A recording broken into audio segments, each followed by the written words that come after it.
আওয়ামী লীগ থেকে খসে পড়া একটি তারাও জ্বলে উঠতে পারেনি, নিভে গেছে। রোববার সোহরাওয়ার্দী উদ্যানে দলের ৭৫তম প্রতিষ্ঠাবার্ষিকী উপলক্ষে আলোচনা সভায় এই কথা বলেন প্রধানমন্ত্রী শেখ হাসিনা। বলেন, বারবার ষড়যন্ত্র হলেও দলকে ধ্বংস করতে পারেনি কেউ। এ সময় দেশে কেউ অতি দরিদ্র থাকবে না বলেও প্রত্যয় জানান প্রধানমন্ত্রী। ৭৫ বছরের গৌরবময় পথচলায় আওয়ামী লীগের নেতৃত্বেই আসে বাংলাদেশের স্বাধীনতা সহ ঐতিহাসিক সব অর্জন।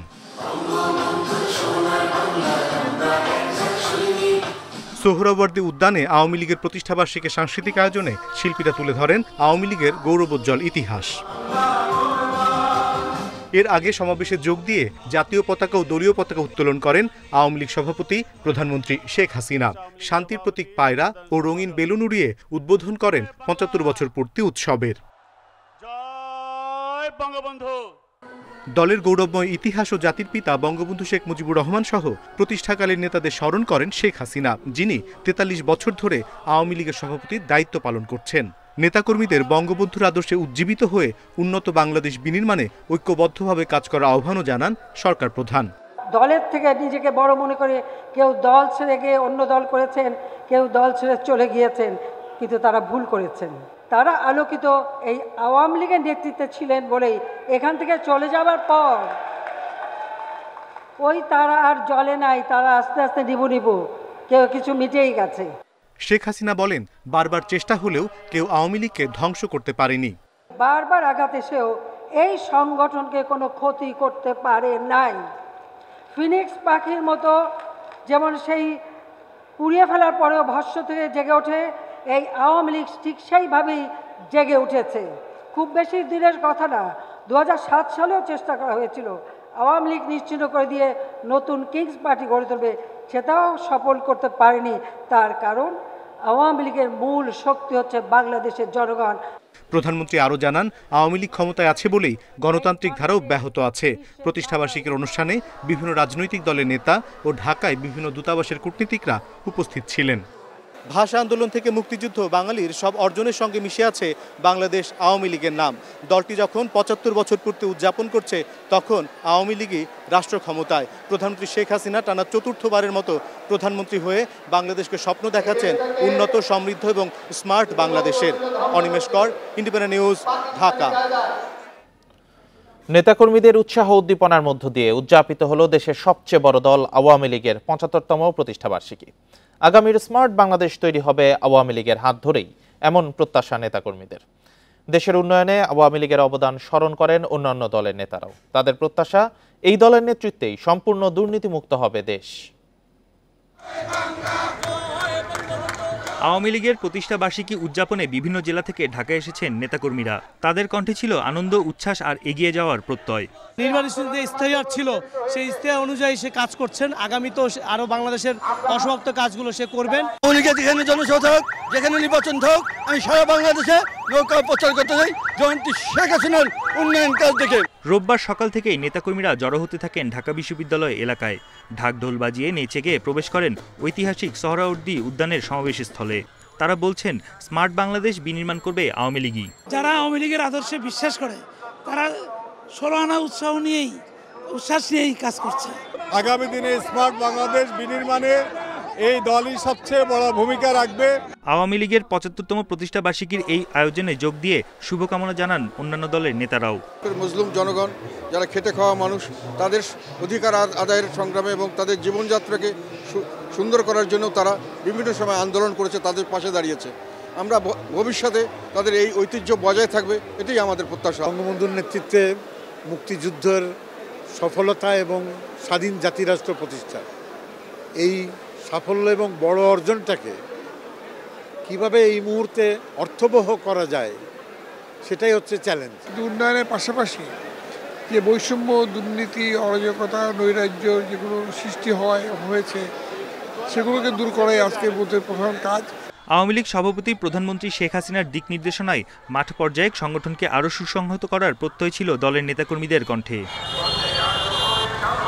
বন ইবনে কামাল, ইন্ডিপেন্ডেন্ট নিউজ, ঢাকা। ৭.৫ দশক আগে পুরান ঢাকার রোজ গার্ডেনে যাত্রা শুরু করে আওয়ামী লীগ।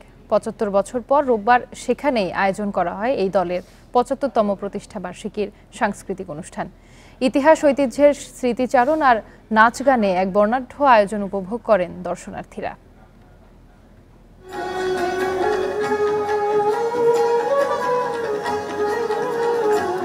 ১৯৪৯ সালের ২৩শে জুন পুরান ঢাকার রোজ গার্ডেন থেকে যাত্রা শুরু করে পূর্ব পাকিস্তান আওয়ামী মুসলিম লীগ, যা আজকের ক্ষমতাসীন দল আওয়ামী লীগ।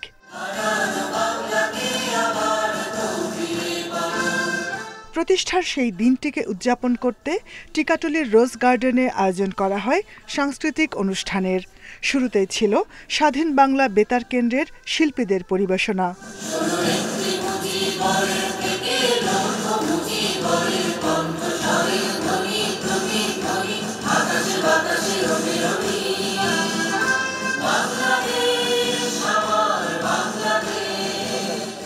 শামা রহমানের রবীন্দ্রসঙ্গীত উপভোগ করেন দর্শকরা। গানের পাশাপাশি নাচও মুগ্ধ করে সবাইকে।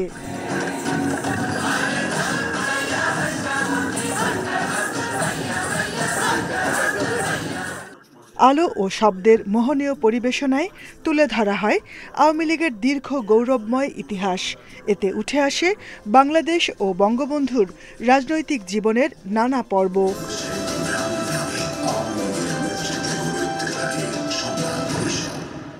আওয়ামী লীগের ৭৫তম প্রতিষ্ঠাবার্ষিকী উপলক্ষে নাচ, গান, আবৃত্তি সহ নানা পরিবেশনায় উৎসব মুখর পরিবেশ তৈরি হয় রোজ গার্ডেনে।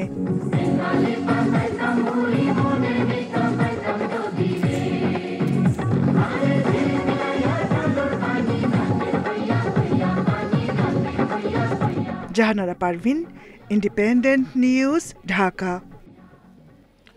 বন্যার পানি ধীরগতিতে নামতে থাকায় সিলেট অঞ্চলের বন্যা কবলিত এলাকায় দুর্ভোগ বাড়ছে। খাদ্য ও সুপেয় পানির সংকটের পাশাপাশি ক্ষতিগ্রস্ত ঘরবাড়ি নিয়ে বিপাকে বন্যা কবলিতরা। এদিকে বন্যা পরিস্থিতির উন্নতিতে খুলেছে সিলেট সুনামগঞ্জের সব পর্যটন কেন্দ্র। সিলেটের ১৩ উপজেলায় এখনও বন্যা কবলিত ৮.৫ লাখ মানুষ। শহরের কয়েকটি নিচু এলাকায়ও পানিবন্দী প্রায় ১৫,০০০ মানুষ। পর্যাপ্ত ত্রাণ সহায়তা না পৌঁছানোয় বিপাকে প্রত্যন্ত এলাকার মানুষ। সুনামগঞ্জের ৫ উপজেলায় পানিবন্দী আছেন প্রায় ৩ লাখ মানুষ। ঢলের পানিতে সড়ক ও বসতভিটার পাশাপাশি বেশি ক্ষতি হয়েছে মৎস্য খামারের। জেলার ৮,০২১টি পুকুরের প্রায় ৭৫ কোটি টাকার মাছ ভেসে গেছে। এদিকে মৌলভীবাজারে হাওর পাড়ের উপজেলা কুলাউড়া, জুড়ি ও বড়লেখার বিস্তীর্ণ এলাকা তলিয়ে আছে। খাদ্য সংকটের পাশাপাশি দেখা দিয়েছে নানা রোগবালাই।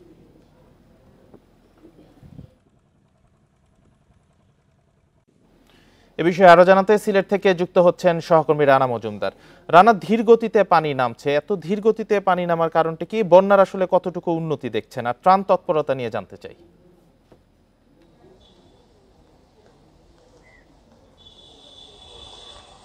দেখুন, আসলে পানি কিন্তু কমতে শুরু করেছে এবং সিলেটের যে কয়টি উপজেলাতেই বর্তমানে পানি রয়েছে সবগুলো উপজেলা থেকেই কিন্তু আমরা জানতে পেরেছি যে ইতিমধ্যে পানি কমতে শুরু করেছে। পাশাপাশি সিলেট নগরীতে যে সকল ওয়ার্ডে পানি ঢুকেছিল সে সকল ওয়ার্ড থেকেও কিন্তু পানি নামতে শুরু করেছে বলে আমাদেরকে জানিয়েছে সংশ্লিষ্ট কর্তৃপক্ষ।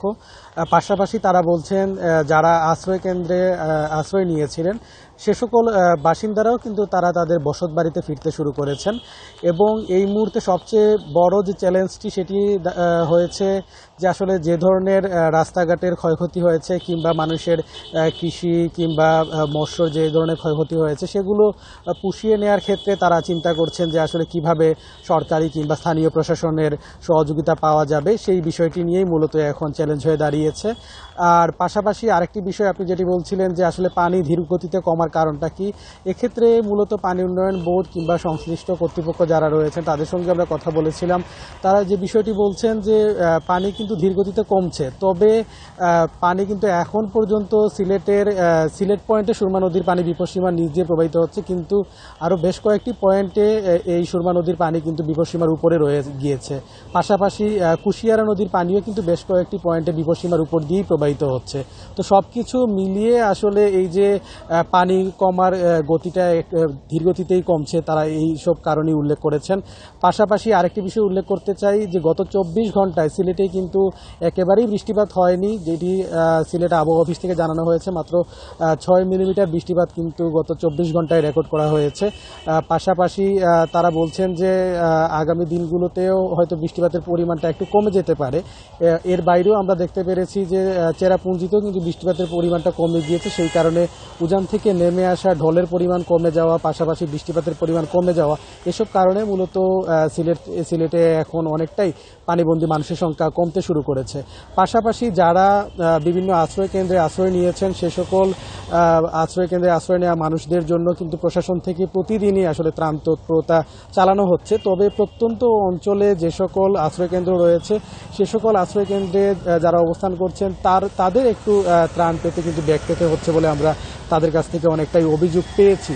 পাশাপাশি আমরা উপজেলা প্রশাসনের সাথে কথা বলেছিলাম, জেলা প্রশাসনের সাথে কথা বলেছিলাম। তারা বলছেন এ সকল আশ্রয়কেন্দ্রে স্থান নেওয়া মানুষদেরকে বিশুদ্ধ খাবার পানি যাতে তাদের পায়, সেই ধরনের আসলে সেই ব্যবস্থাটি করা হচ্ছে। পাশাপাশি শুকনো খাবারের পাশাপাশি তারা রান্না করা খাবারও কিন্তু তারা দিয়ে যাচ্ছেন। এবং আপনি জানেন যে কিছুদিন আগে পানি সম্পদ মন্ত্রণালয়ের প্রতিমন্ত্রী কিন্তু এখানে এসেছেন এবং তিনি বলেছেন সিলেটের যে এই বন্যা মোকাবেলা করার ক্ষেত্রে কিন্তু সিলেটের নদ নদীগুলো ড্রেজিং করা হবে এবং তিনি জানিয়েছেন সুরমা সহ বিভিন্ন নদ নদী 20টি নদী কিন্তু ড্রেজিং করা হবে। তো সবকিছু মিলিয়ে বলা যায় যে সিলেটের বন্যা পরিস্থিতি এখন উন্নতির দিকে। সিলেট থেকে বন্যা পরিস্থিতি নিয়ে জানাচ্ছিলেন সহকর্মী রানা মজুমদার।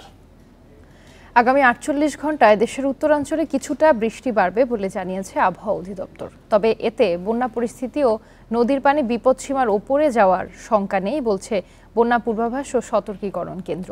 পূর্বাভাসে বলা হয় ব্রহ্মপুত্র যমুনা নদ নদীর পানি কমেছে, যা আগামী 24 ঘন্টা পর্যন্ত অব্যাহত থাকতে পারে। তবে গঙ্গা পদ্মা নদীর পানি বাড়ছে, যা আগামী 72 ঘন্টা পর্যন্ত অব্যাহত থাকার সম্ভাবনা রয়েছে। এছাড়া আবহাওয়া পূর্বাভাসে বলা হয়েছে চলতি মাসের 25 তারিখের পর সারা দেশেই বাড়বে বৃষ্টি। সেই সাথে দেশের কোথাও কোথাও ভারী বর্ষণের পূর্বাভাসও দিচ্ছে আবহাওয়া অফিস। বর্তমানে রাজশাহী, পাবনা, সিরাজগঞ্জ সহ দেশের পশ্চিমাঞ্চলে মৃদু তাপপ্রবাহ বয়ে যাচ্ছে, যা আরও অন্তত 2 দিন অব্যাহত থাকতে পারে। এখন যে প্রবণতাটা দেখা যাচ্ছে এটা এরকম 2 দিন চলবে। বৃষ্টিপাত ওই দেশের উত্তরাঞ্চলে কম বেশি থাকবে। তবে 25 তারিখের পর থেকে বৃষ্টিপাতের প্রবণতাটা সারা দেশে বৃদ্ধি পাবে। রাজধানীর এভারকেয়ার হাসপাতালে বিএনপি চেয়ারপারসন খালেদা জিয়ার হৃদযন্ত্রে রোববার স্থায়ী পেসমেকার বসানো হয়েছে। তাকে 72 ঘন্টার নিবিড় পর্যবেক্ষণে রাখা হয়েছে বলে জানান তার ব্যক্তিগত চিকিৎসক অধ্যাপক জাহিদ হোসেন। এতে তার শারীরিক অবস্থার কিছুটা উন্নতি হতে পারে বলে মনে করছেন চিকিৎসকরা। শুক্রবার মধ্যরাত থেকে এভারকেয়ার হাসপাতালের সিসিইউতে চিকিৎসাধীন বিএনপি চেয়ারপারসন খালেদা জিয়া। বেশ কিছু স্বাস্থ্য পরীক্ষা এবং কয়েক দফা বৈঠকের পর মেডিকেল বোর্ড খালেদা জিয়ার হার্টে পেসমেকার বসানোর সিদ্ধান্ত নেয়। চিকিৎসকরা আশা করছেন পেসমেকার বসানোর ফলে তার শারীরিক অবস্থার কিছুটা উন্নতি হতে পারে। প্রথম টেম্পোরারি পেসমেকার, পরবর্তীতে পার্মানেন্ট পেসমেকার লাগিয়ে আজকে এই মুহূর্তে উনি ক্রিটিক্যাল কেয়ার ইউনিটে চিকিৎসকদের সার্বিক তত্ত্বাবধানে নিবিড় পর্যবেক্ষণে রয়েছে। আগামী 24 ঘন্টা না গেলে কোনো অবস্থাতেই তার শারীরিক অবস্থা সম্পর্কে এই মুহূর্তেই কোনো ধরনের কমেন্ট করা খুবই বিব্রতকর হয়ে যেতে পারে। এদিকে বিএনপি চেয়ারপারসনের সুস্থতার জন্য দলের কেন্দ্রীয় কার্যালয়ে দোয়া অনুষ্ঠিত হয়। এ সময় বিএনপি মহাসচিব অভিযোগ করেন রাজনৈতিক প্রতিহিংসার কারণে উন্নত চিকিৎসার সুযোগ থেকে বঞ্চিত করা হচ্ছে খালেদা জিয়াকে। তার কোনো চিকিৎসা হয়নি, তিনি বারবার কমপ্লেইন করেছেন, কিন্তু তৎকালীন সরকার তারা সেটা শোনেনি এবং তার সুচিকিৎসা করেনি।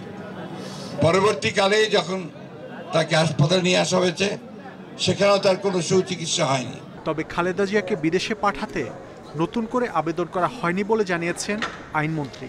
বিদেশে যাওয়ার ব্যাপারে এখন পর্যন্ত তাদের কাছ থেকে কোনো কথা আসে নাই। যেই আইনি ব্যবস্থায় তাকে তার সাজা স্থগিত রেখে তাকে মুক্তি দেওয়া হয়েছে, সেই আইনি প্রক্রিয়ায় তাকে বিদেশ যাওয়ার কোনো সম্ভাবনা নাই। ৭৯ বছর বয়সী খালেদা জিয়া ডায়াবেটিস, আর্থাইটিস ছাড়াও হৃদরোগ, ফুসফুস, লিভার, কিডনি সহ নানা জটিল রোগে ভুগছেন। Mahmud Sharif, independent news, Dhaka. Police service অ্যাসোসিয়েশনের বিবৃতি স্বাধীন গণমাধ্যমের জন্য হুমকি বলে মনে করছে সম্পাদক পরিষদ ও টিআইবি। রোববার বিকেলে আলাদা বিবৃতিতে এ বিষয়ে উদ্বেগ ও প্রতিবাদ জানিয়েছে সম্পাদক পরিষদ ও টিআইবি। সম্পাদক পরিষদ মনে করে সম্প্রতি প্রকাশিত সংবাদের প্রেক্ষিতে ঢালাও প্রতিবাদ লিপি দিয়ে পারস্পরিক দোষারোপ চর্চার বহিঃপ্রকাশ ঘটাচ্ছে পুলিশ অ্যাসোসিয়েশন। তাদের বক্তব্য, স্বাধীন গণমাধ্যম ও নিরপেক্ষ সাংবাদিকতা চর্চার প্রতি অশোভন, অযৌক্তিক ও দায়িত্বজ্ঞানহীন আচরণের বহিঃপ্রকাশ বলেও বিবৃতিতে জানায় সম্পাদক পরিষদ। এদিকে দুর্নীতির তথ্য প্রকাশ নিয়ে বাংলাদেশ পুলিশ সার্ভিস অ্যাসোসিয়েশনের বিবৃতি ও স্বরাষ্ট্র মন্ত্রণালয়ের অনুরোধকে স্বাধীন সাংবাদিকতার প্রতি অসাংবিধানিক হুমকি, দুর্নীতিকে প্রশ্রয় ও সুরক্ষা দেওয়ার অপচেষ্টা বলে মন্তব্য করেছে ট্রান্সপারেন্সি ইন্টারন্যাশনাল বাংলাদেশ টিআইবি।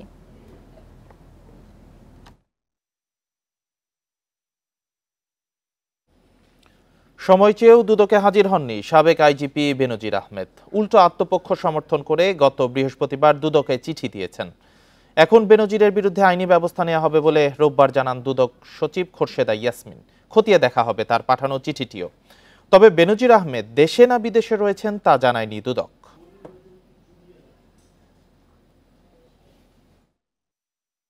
সাবেক আইজিপি বেনজির আহমেদ ও তার পরিবারের বিপুল সম্পদের খোঁজে তোলপাড় সারা দেশ। পরে এক আইনজীবীর আবেদনের প্রেক্ষিতে তদন্ত শুরু করে দুদক। বেনজির আহমেদকে ৬ জুন এবং তার স্ত্রী ও ৩ মেয়েকে ৯ জুন তলব করা হয়, কিন্তু হাজির না হয়ে দুদকে ১৫ দিনের সময় আবেদন করেন তারা। সে হিসেবে রোববার হাজির হওয়ার কথা ছিল বেনজির আহমেদের, কিন্তু এবারও তিনি আসেননি। বরং ২১ জুন নিজের পক্ষে অবস্থান নিয়ে আরেকটি চিঠি দিয়েছেন বেনজির। এতেও তিনি উল্লেখ করেননি কোথায় আছেন। লিখিত বক্তব্য পাঠিয়েছেন সে তার আইনজীবীর মাধ্যমে। সেই বক্তব্যে অবশ্য আমাদের তারিখ বর্ধিতকরণের বিষয়ে কোনো কিছু লিখেননি। সেখানে মেইনলি তার এবং তার স্ত্রী কন্যাদের দুর্নীতির মাধ্যমে সম্পদ অর্জন করার সংক্রান্ত বিষয়ে তার অবস্থানটা আসলে বর্ণনা করেছেন। সোমবার দুদকে হাজির হওয়ার কথা বেনজিরের স্ত্রী ও ৩ মেয়ের। তারাও যে আসছেন না সেটি বেনজিরের চিঠিতে প্রায় স্পষ্ট। সময় দেওয়ার বিষয় এখন আর এখনো বিবেচ্য বিষয় নয়। এখন অনুসন্ধানকারী টিম যেই চিঠিটা পেয়েছেন বর্তমানে সেটার বিষয়ে তারা কার্যক্রম গ্রহণ করবে। দুদকের তলবে সাড়া না দেয়ায় আইন অনুযায়ী বেনজিরের বিরুদ্ধে মামলা হওয়া সময়ের ব্যাপার। জারি হতে পারে গ্রেপ্তারি পরোয়ানা। যদিও কেউ জানেন না বেনজির দেশে না বিদেশে রয়েছেন। আফসানা আফরোজ জুই, ইন্ডিপেন্ডেন্ট নিউজ, ঢাকা। ছাগলকাণ্ডে আলোচিত এনবিআর কর্মকর্তা মতিউর রহমানকে পদ থেকে সরিয়ে দেওয়া হয়েছে। তাকে অভ্যন্তরীণ সম্পদ বিভাগে সংযুক্ত করে প্রজ্ঞাপন জারি করেছে অর্থ মন্ত্রণালয়ের অভ্যন্তরীণ সম্পদ বিভাগ। সরিয়ে দেওয়া হয়েছে সোনালী ব্যাংকের পরিচালনা পর্ষদ থেকেও। এদিকে মতিউরের বিরুদ্ধে আবারও অনুসন্ধান শুরু করেছে দুর্নীতি দমন কমিশন দুদক। ১২ লাখ টাকার ছাগলসহ প্রায় অর্ধ কোটি টাকায় কোরবানির পশু অর্ডার করে নেট দুনিয়ায় ভাইরাল হন ১৯ বছরের তরুণ মুশফিকুর রহমান ইফাত। প্রথমে ইফাতের সঙ্গে সম্পর্ক অস্বীকার করলেও পরে গণমাধ্যমের অনুসন্ধানে প্রমাণ হয় ইফাত এনবিআর সদস্য মতিউর রহমানেরই পুত্র। এ ঘটনায় আবারও সামনে আসে দেশ বিদেশে এই রাজস্ব কর্মকর্তার অঢেল সম্পদের তথ্য। রোববার সকালে মতিউর রহমানকে ভ্যাট ও কাস্টমস আপিলেট ট্রাইব্যুনালের সভাপতির পদ থেকে সরিয়ে অভ্যন্তরীণ সম্পদ বিভাগে সংযুক্ত করা হয়। এর আগে তার বিরুদ্ধে কড়া ব্যবস্থা নেওয়ার নির্দেশ দেন অর্থমন্ত্রী আবুল হাসান মাহমুদ আলী। এনবিআর কর্মকর্তারা জানান, মতিউরের বিরুদ্ধে শিগগিরই বিভাগীয় ব্যবস্থা শুরু হবে। পাশাপাশি অবৈধ সম্পদ অর্জনের অভিযোগও তদন্ত করা হবে। এনবিআরের পাশাপাশি সোনালী ব্যাংকের পরিচালনা পর্ষদে ছিলেন মতিউর, সেখান থেকেও তাকে সরিয়ে দেওয়া হয়েছে। পত্রপত্রিকায় যেভাবে খবরটা এসছে সেটি সত্যি অনভিপ্রেত, এবং এটা যদি সত্য হয় তাহলে সেটি খুবই দুঃখজনক। এ পুরোটাই সরকারের ব্যাপার। উনি সরকারের প্রতিনিধি ছিলেন, সরকারের কাছ থেকে নির্দেশনা এসছে, উনি আর আমাদের বোর্ডে উপস্থিত হবেন না। এদিকে অবৈধ সম্পদ অর্জনের অভিযোগে একাধিকবার দুদকের তদন্তে পড়েন মতিউর, কিন্তু প্রতিবারই পার পেয়ে যান। ছেলের কাণ্ডে ভাইরাল হবার পর আবার সজাগ হয়েছে দুদক। একজন উপপরিচালককে আহ্বায়ক করে ৩ সদস্য বিশিষ্ট একটি টিম গঠন করা হয়েছে। এই টিম ইতিমধ্যে কার্যক্রম শুরু করেছে। পরিবারের অর্থ সম্পদ বৈধের সাথে অসামঞ্জস্যপূর্ণভাবে বিকাশের জন্য ক্ষেত্র প্রস্তুত করে দেওয়া হয়েছে কর্তৃপক্ষের দ্বারা। কাজেই এই ঘটনা এর আরো পুনরাবৃত্তি হোক, এটা দেশবাসী চাইবে না। এদিকে ঈদের ছুটির পর আর কর্মস্থলে আসেননি মতিউর রহমান। দুপুরে রাজস্ব ভবনে তাকে আর পাওয়া যায়নি। Ruhul Amin, independent news, Dhaka. জাতীয় সংসদে ঋণ খেলাপিদের নামের তালিকা প্রকাশের দাবি জানিয়েছেন স্বতন্ত্র সংসদ সদস্য একে আজাদ। রোববার জাতীয় সংসদে 2024-25 অর্থ বছরের প্রস্তাবিত বাজেটের উপর সাধারণ আলোচনায় অংশ নিয়ে একে আজাদ এই কথা বলেন। ঋণ খেলাপিরা ব্যাংকের টাকা লুট করে বিদেশে পাচার করেছেন এমন অভিযোগ করে একে আজাদ বলেন, বাংলাদেশ ব্যাংকের হিসাবে খেলাপি ঋণ 1,82,000 কোটি টাকা। এ টাকা কে নিয়েছে তা অজানা নয়। এ সময় তিনি অর্থমন্ত্রীকে স্বচ্ছতা ও জবাবদিহির জন্য সংসদে তাদের নাম প্রকাশ করার অনুরোধ করেন। বাংলাদেশ ব্যাংক যেটা ডিক্লেয়ার করেছে 1,82,000 কোটি টাকা, মূলত তার পরিমাণ 5,00,000 কোটি টাকা। এই 5,00,000 কোটি টাকা কারা নিল, এই জবাবদিহিতার জন্য পার্লামেন্টে তাদের নাম প্রকাশ করুক। তাহলে তারা কারা? তারাই এই ব্যাংকের টাকা লুণ্ঠন করে বিদেশে পাচার করেছে। রোহিঙ্গা ইস্যু ছাড়া মিয়ানমারের সঙ্গে কোনো টানাপোড়েন নেই, তারপরেও দেশের সার্বভৌমত্ব রক্ষায় প্রস্তুত সেনাবাহিনী। রোববার সেনাপ্রধানের দায়িত্ব নিয়ে সংবাদ সম্মেলনে এসব কথা বলেন জেনারেল ওয়াকারুজ্জামান। সেনা সদর দপ্তরে তিনি আরও বলেন, শৃঙ্খলা ধরে রেখে বিশ্ব শান্তির জন্য বাহিনীকে প্রস্তুত রাখাই মূল লক্ষ্য। শেষ দিনে শিখা অনির্বাণে ফুলেল শ্রদ্ধা জানান সেনাপ্রধান জেনারেল SM শফিউদ্দিন আহমেদ। পরে সেনাকুঞ্জে তাকে দেয়া হয় বিদায়ী গার্ড অফ অনার। এরপর সেনা সদর দপ্তরে নতুন সেনাপ্রধান জেনারেল ওয়াকারুজ্জামানকে দায়িত্ব বুঝিয়ে দেন শফিউদ্দিন আহমেদ। সামরিক রীতিতে ফুলসজ্জিত গাড়িতে বিদায় জানানো হয় তাকে। দায়িত্ব নিয়েই সাংবাদিকদের মুখোমুখি হন নতুন সেনাপ্রধান জেনারেল ওয়াকারুজ্জামান। এক প্রশ্নের জবাবে তিনি বলেন, দেশকে রক্ষায় যে কোনো পরিস্থিতি মোকাবেলায় প্রস্তুত সেনাবাহিনী। রোহিঙ্গা ইস্যু ছাড়া মিয়ানমারের সঙ্গে কোনো সংকট নেই বলেও জানান তিনি। আমাদের সেনাবাহিনী সব সময় এই প্রস্তুত আছে। নেভি আছে, নেভি তার পেট্রোলিং বাড়িয়েছে, সেখানে তারা ফ্রিগেট পাঠিয়ে সবসময় পেট্রোলিং করছে। বর্ডার গার্ডও প্রস্তুত আছে, যারা সেন্ট মার্টিনসে ডিপ্লয় থাকে সবসময়, এটা আগেও ছিল। বাট ইন ডুইং সো আমরা কোনো ধরনের প্রভোকেশন আমরা করি না। নতুন সেনাপ্রধান আরও বলেন, দেশ ও জাতি গঠন এবং বিশ্ব শান্তি রক্ষার জন্য কাজ করে যাবে সেনাবাহিনী। সুশৃঙ্খল রাখতে আমি কাজ করে যাব। ট্রেনিং আমরা সবসময় করছি, এই ট্রেনিংটা যেন জারি থাকে সেই দিকটা আমি দেখব। আমরা UN মিশনে চ্যালেঞ্জিং দায়িত্ব পালন করছি, এইটাও একটা চ্যালেঞ্জ এবং এটাকে সামনে নিয়ে যাওয়া এবং এটা জারি রাখা, সেই কাজগুলো আমি করব। যুদ্ধ ও ভবিষ্যতের জন্য সেনাবাহিনী সবসময় প্রস্তুত থাকবে বলে জানান নতুন সেনাপ্রধান। Arafatur Rahman, independent news, Dhaka. তীব্র গ্যাস সংকটে ব্যাহত হচ্ছে শিল্প কারখানার উৎপাদন। টেক্সটাইল মিলগুলোর উৎপাদন 70% পর্যন্ত কমে গেছে বলে দাবি শিল্প মালিকদের। তারা বলছেন, সময় মতো রপ্তানি করতে না পারায় বাতিল হচ্ছে ক্রয়াদেশ। যদিও পেট্রোবাংলা বলছে, LNG সংস্কার শেষে দ্রুতই কেটে যাবে গ্যাসের সংকট। শিল্প কারখানায় গ্যাস সংকট নতুন নয়, তবে বেশ কিছুদিন ধরে এ সংকট তীব্র হয়ে পড়েছে কারখানাগুলোতে। এতে ব্যাহত হচ্ছে শিল্পের উৎপাদন। শিল্প মালিকরা বলছেন, একদিকে পর্যাপ্ত বৈদেশিক মুদ্রা মিলছে না, অন্যদিকে গ্যাসের এমন সংকট চলতে থাকলে এ খাতে বড় ধরনের বিপর্যয় নেমে আসবে। পরিস্থিতির দ্রুত উত্তরণের অনুরোধ জানিয়ে সম্প্রতি পেট্রোবাংলার চেয়ারম্যানকে চিঠি দেয় বস্ত্রকল মালিকদের সংগঠন BTMA। আমরা গ্যাস সংকটের কারণে আমাদের উৎপাদন ব্যাহত হচ্ছে, এমনিতেই রপ্তানি আদেশ কম, এরপর যে রপ্তানি আদেশ আমাদের আছে সেটা আমরা সময় মতো রপ্তানি করতে পারছি না। আমরা এখন আমেরিকার মার্কেটে 19% মাইনাস পজিশনে রয়েছে, যেখানে ভিয়েতনাম এবং চায়না পজিটিভ গ্রোথ নিয়ে এগিয়ে যাচ্ছে। টেক্সটাইল, স্পিনিং এন্ড ডাইং এগুলো তিনটা শিফটে 24 ঘন্টায় চলে এবং এ থেকে উৎপাদন কোনো জায়গায় 50%, কোনো জায়গায় একেবারে 60-70% নেমে আসে। হিসেব বলছে দেশে প্রতিদিন গ্যাসের চাহিদা প্রায় ৩৭০০ মিলিয়ন ঘনফুট। চাহিদা অনুযায়ী ১,০০০ ঘনফুট গ্যাসের ঘাটতি রয়েছে। এই ঘাটতি মেটানো হয় এলএনজি দিয়ে। তবে ঘূর্ণিঝড় রিমালের কারণে দুটি ভাসমান এলএনজি টার্মিনালের একটি ক্ষতিগ্রস্ত হওয়ায় শিল্প কারখানায় গ্যাস সংকট বেড়েছে। যদিও পেট্রোবাংলার চেয়ারম্যান বলছেন আগামী মাসের মাঝামাঝি এই সংকট কমে আসবে। সামনের মাসের জন্য স্পট মার্কেট এলএনজি আমরা কেনা শুরু করে দিয়েছি, অলরেডি একটা কেনা হয়ে গেছে, আমরা এখন সেটিং করে আরো একটা কিনে ফেলবো আর কি, সামনে স্বাভাবিক থাকবে সব। জ্বালানির উচ্চ মূল্য দিয়েও কাঙ্ক্ষিত গ্যাস না পেয়ে ক্ষুব্ধ শিল্প মালিকরা। তাই শিল্প কারখানা টিকিয়ে রাখতে নিরবচ্ছিন্ন গ্যাস সরবরাহের দাবি তাদের। Shafil Alam Sujan, independent news, Dhaka.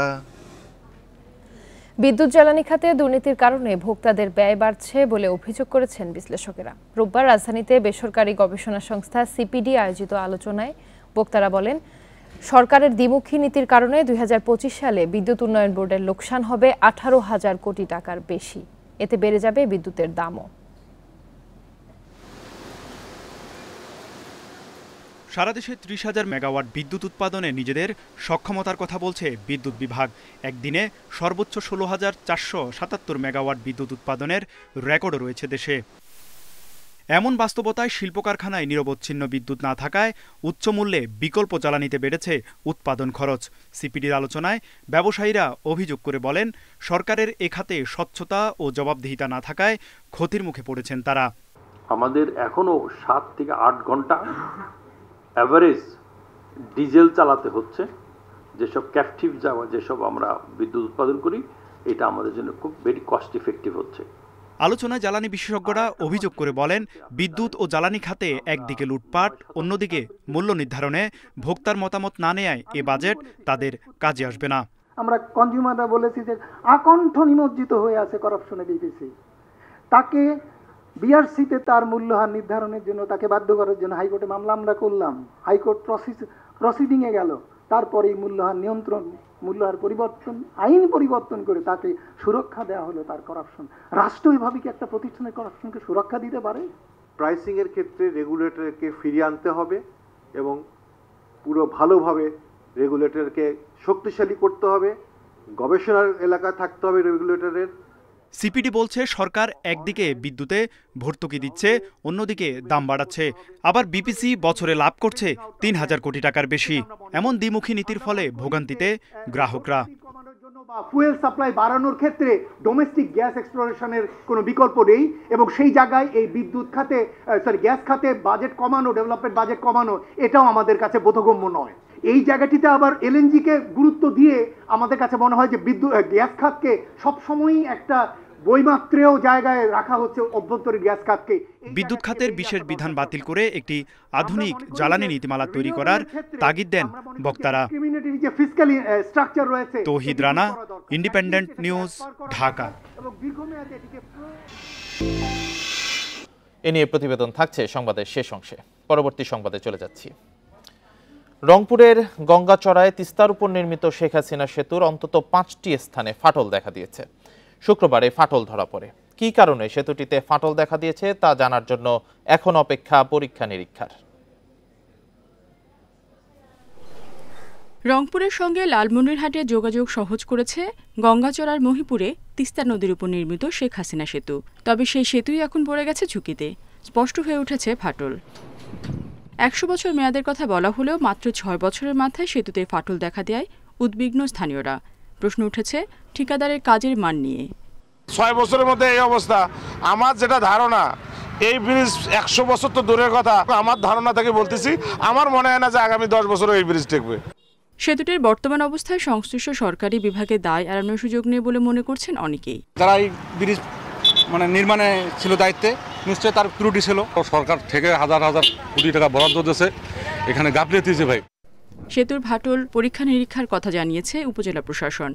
ভারী যান চলাচল বন্ধের জন্য দেওয়া হয়েছে চিঠি। স্থানীয় সরকার প্রকৌশল অধিদপ্তর গঙ্গাচড়ার নিয়ন্ত্রণাধীন, তো তারা আমাকে যেটা জানানো হয়েছে যে তারা ঢাকার একটি বিশেষজ্ঞ টিমকে তারা কল করেছে, তারা এসে এখানে তারা ইন্সপেকশন করে যাবে। 2018 সালে উদ্বোধন হয় তিস্তা নদীর উপর নির্মিত শেখ হাসিনা সেতু। এতে খরচ হয় 131 কোটি টাকা। Independent news. এ বিষয় নিয়ে আরো জানাতে রংপুর থেকে যুক্ত হয়েছেন সহকর্মী নজরুল ইসলাম। নজরুল, সেতুতে ফাটলের কোনো প্রভাব দেখছেন কিনা যান চলাচলে, আর কাজের মান নিয়ে যে প্রশ্ন উঠেছে সে বিষয়ে কোনো ব্যাখ্যা পাওয়া গেছে কিনা? প্রথমে জানিয়ে রেখি যে ইন্ডিপেন্ডেন্ট টেলিভিশনের রিপোর্টের পর কিন্তু সকাল থেকে অর্থাৎ একটু আগেই কিন্তু কাজ শুরু করেছে তারা, যে কার্পেটিংয়ের জায়গাটি আমি একটু দেখাইতে চাই যদি ইন্ডিপেন্ডেন্ট টেলিভিশন দর্শকের দেখছে। আপনি নিশ্চয়ই দেখছেন যে আমাদের টেলিভিশনে অর্থাৎ ইন্ডিপেন্ডেন্ট টেলিভিশনের রিপোর্টের পর থেকে কিন্তু প্রশাসনের পক্ষ থেকে তারা কাজ শুরু করেছে, অর্থাৎ যেসব অর্থাৎ কার্পেটিং উঠে গেছে সেই কার্পেটিংগুলোতে কাজ করছেন। তবে এটি আসলে আপনি নিশ্চয়ই দেখছেন। আরেকটি বিষয় জানিয়ে রেখেছি যে এই কাজের মান নিয়ে কিন্তু কথা তুলেছেন এখানকার স্থানীয় যারা চেয়ারম্যান রয়েছেন, ইউপি সদস্য রয়েছেন, তারা বলছেন যে এই কাজটি আসলে একেবারেই ত্রুটিপূর্ণ হয়েছে, কাজটি এখন সঠিকভাবে হয়নি, না হওয়ার কারণে এই যে কার্পেটিং এবং ফাটল এটি দেখা দিয়েছিল। এই ফলেই এই ব্রিজটির কিন্তু আয়ুকাল অর্থাৎ সময় নির্ধারণ করা হয়েছে 100 বছর, সেটি কিন্তু 100 বছর থাকবে না।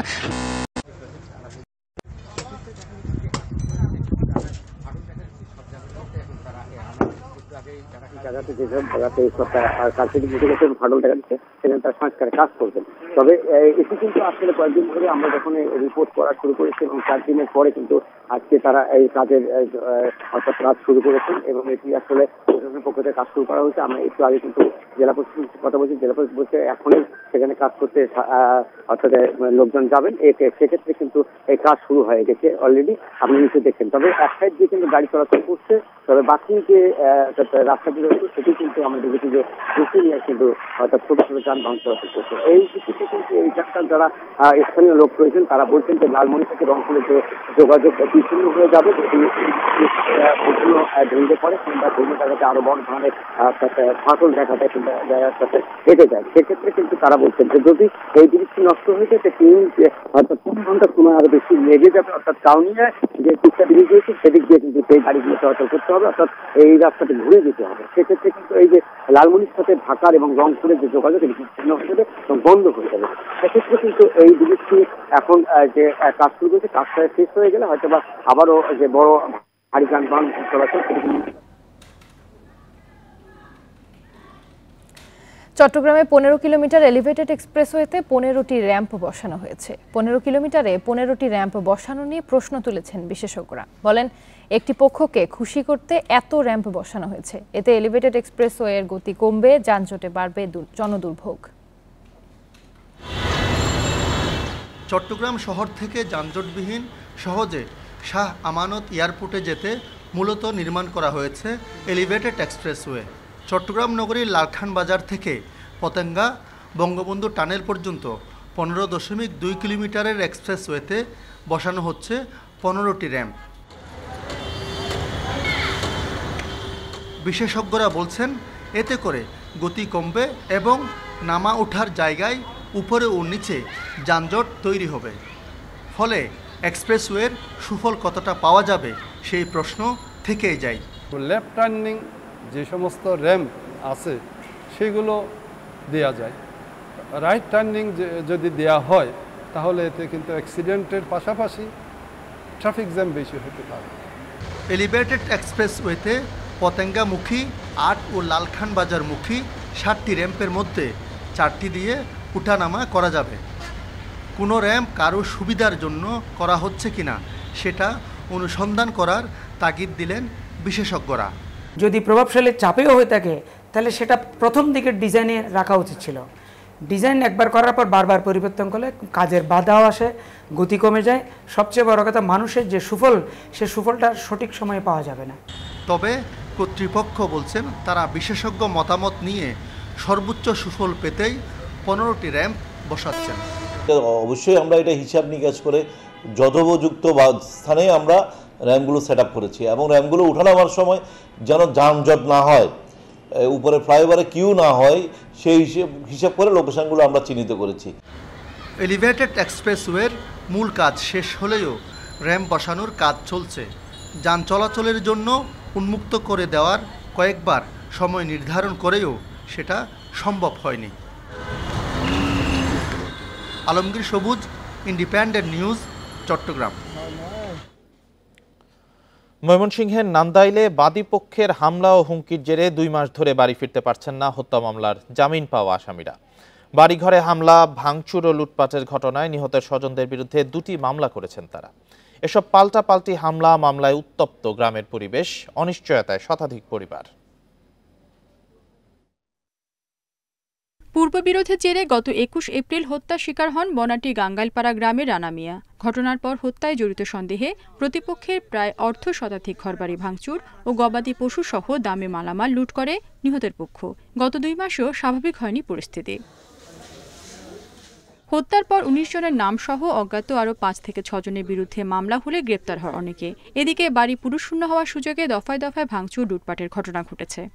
টাকার মতো কিছু নাই, আমরা যে থাকবো সন্তান নিয়ে, আমি বাড়ি ছাড়া ঘর, টিভি, টাকা পয়সা, স্বর্ণ, গরু বাছুর ধরে, চাল ডাল ধরে সব নিয়ে গেছে। এই ঘটনাটা হয়েছে আজ 2 মাস। এখন পর্যন্ত তারা প্রতিনিয়তই তারা টিন বাড়ি ঘরে যা আছে বর্তমানে তাও নিয়ে যাইতেছে। আপনজন হারানোর ক্ষোভ থেকে প্রতিপক্ষের বাড়িঘর ভাঙচুরের কথা স্বীকার করেছে নিহত রানার স্বজনরা।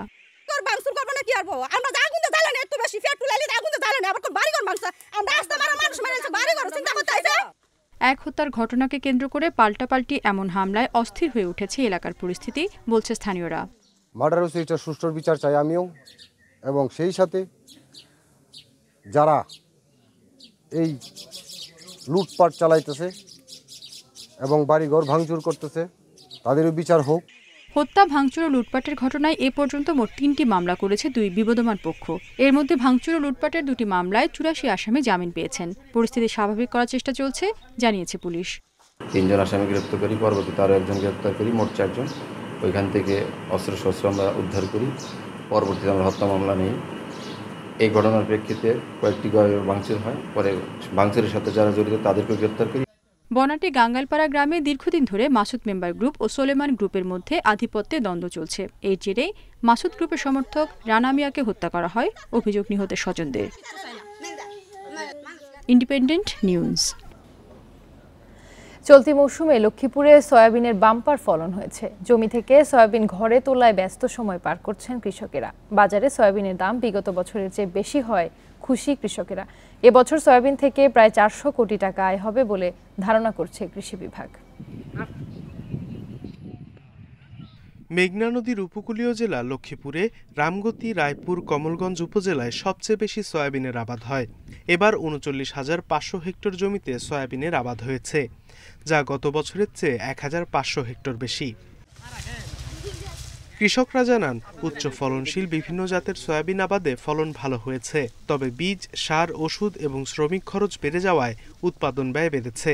কৃষকরা আরও জানান, এবার সয়াবিনের দামও ভালো, প্রতি মণ বিক্রি হচ্ছে 2 থেকে 2,500 টাকায়।